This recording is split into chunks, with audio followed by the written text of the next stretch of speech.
Hello, people. So, in preparation for this evening's live broadcast, I'm gonna try to answer the question: is diet a way to reduce the high prevalence of anger among Finnish women and some Finnish men?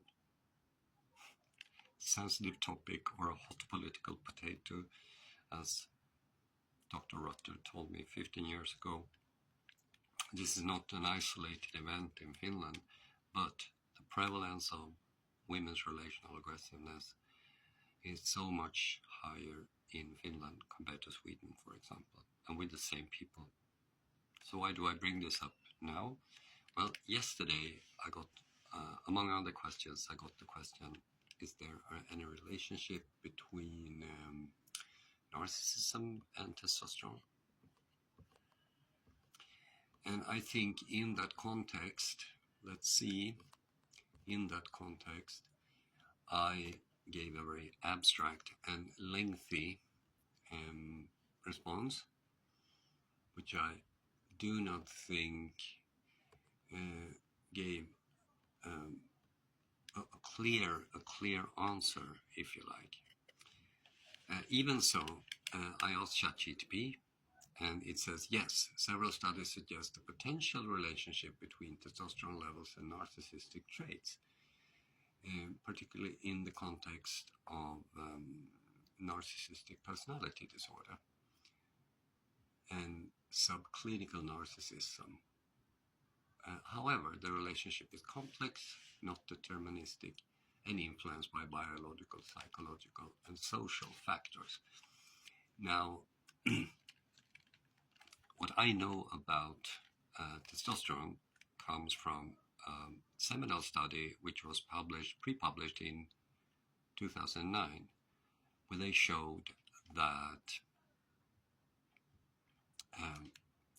testosterone, adequate levels of testosterone explain cooperation in women. So if women have too low level of testosterone, they don't cooperate. Okay. Remember, according to Helsingfors Police Department in 2022, Finnish women's relational aggressiveness, that's psychological domestic violence, is the big issue. Later, two girls from Amnesty in 2024 claimed that the Helsingfors Police Department also said that domestic violence as a whole is a typical female phenomenon in Finland. So I asked a follow-up question. So is testosterone related to cooperation and knowing your place in the pecking order? Because what I learned also is that in men,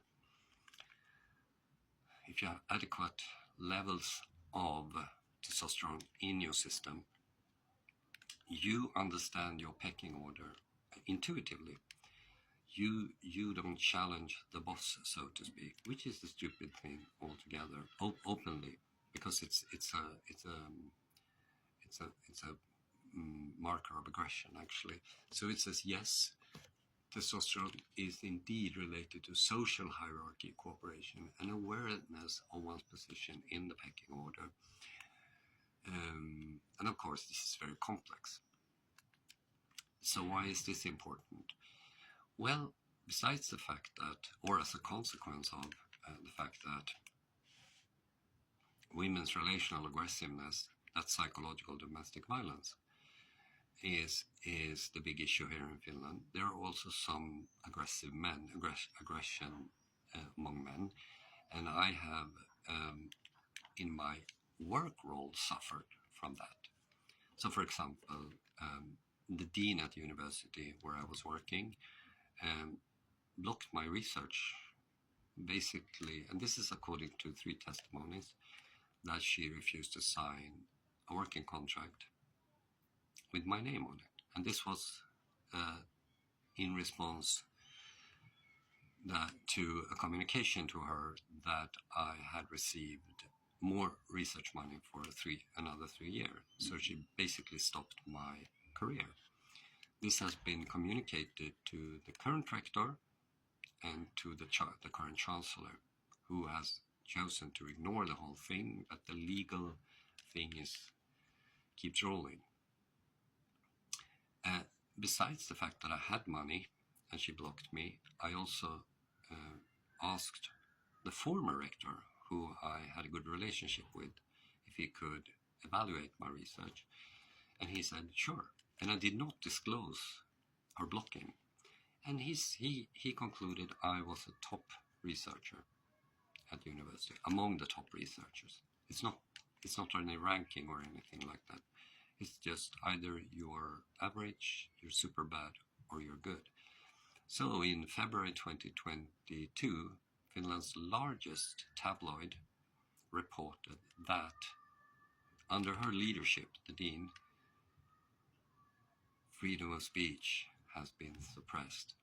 And that was an important marker, because for an academic, freedom of speech is of course key. And because as a researcher, we are always independent. No one is allowed to interfere in our research from a legal point of view. Next year, in 2023, the same tabloid reported that the research at the University of Helsingfors had collapsed. Mark the difference. I, the expert, most other research. And I don't want to be arrogant or anything. It's not me. It's from Finland itself. Then during that period, a number of reports came about showing significant issues with Finnish school system, health issues in general, workplace health issues, and I think also with performance stuff, because Finland failed to take even one medal in the Olympics in Paris last year. Whereas Sweden, my home country, took 11, one medal for each million people living there, even more, and that's huge, putting Sweden to a top country. Of course, I suffered from some guys who also was aggressive, very, very irrational.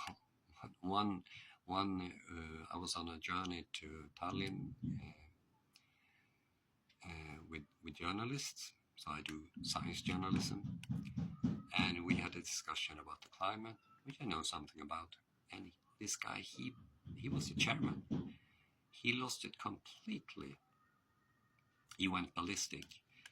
But he then emailed me recently, and his aggression was still there. And last year, I think it was it early this year, I was also met with aggression from a pastor at the church where I spent 250 hours packing food for people in need. I had a great relationship with 25 people. I typically have a great relationship with people. This guy, that pissed him off, obviously, and he never said anything nice to me, and he sort of asked me for a personal meeting where he offended me significantly. And I calculated in my head 250 hours. That's a great thing. So I thought I had done my share and walked away. But then I received 2 emails, one on February 2nd by the Secretary General for Swedish Finnish Sports Federation. Now we had on an on-off relationship, this lady, and first a number of rejections, and then suddenly she invited me for lunch. This is documented, and we had a great conversation. And I briefed her about my research, and she was really interested, and she said we need to cooperate, and she wanted to invite me to her organization. The next contact, it completely broke down. So on April 2nd, she wrote to me, banned me from attending stuff, me, the expert, from attending stuff that had to do, I think, with mental health issues in sports to do. I'm a research psychologist with a long history of performance coaching from a psychological point of view. You can calculate how good that is. And the month after, I received a similar band from a lady who is organizing a conference about children's rights. Now she's super pissed off because I refer to something she have said during the 2023 edition of the conference, that 40% of Finnish school kids are victims of psychological domestic violence. That's relational aggressiveness. It's women only. Okay,